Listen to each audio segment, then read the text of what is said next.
जहिया से बहराई गईले सजनवा करे लगल बहरी तांग हो। भरल जवानी के चूसी के रसवा खाली कैदी हलस यांग हो, खाली कैदी हलस यांग हो। जहिया से बहराई गईले सजनवा करे लगल बहरी तांग हो। भरल जवानी के चूसी के रसवा खाली कैदी हलस यांग हो। कि भाभी भाभी कही बोलावे हमके लगावा सुतावे, भाभी भाभी कही बोलावे हमके लगावा सुतावे। काम कैले बाटे उहो बदतमीज के, हरे मीज के, हरे मीज के। हथाई दे हले देवा होगी जके भौजी रे पियावा वाला चीज के।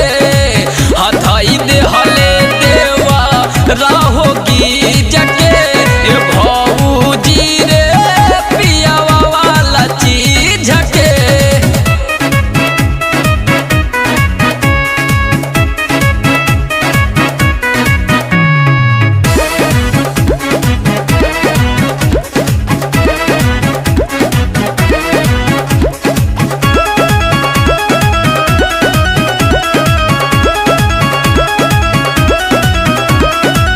घरवा जे आई है त पूछी है बलमुआ कहाँ मदे हम जवाब हो। चढ़ल जवानी के झाड़ी के पानी नासी के कैले खराब हो।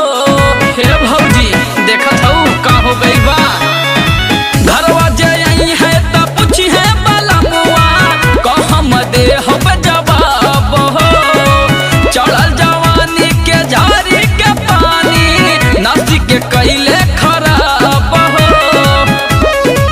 कि राहुल पिया जादी जनिए हमर बात नहीं मनिए, राहुल पिया जादी जनिए हमर बात नहीं मनिए। इंजन भाई लेखा बनाया सीज के, हरे सीज के, हरे सीज के।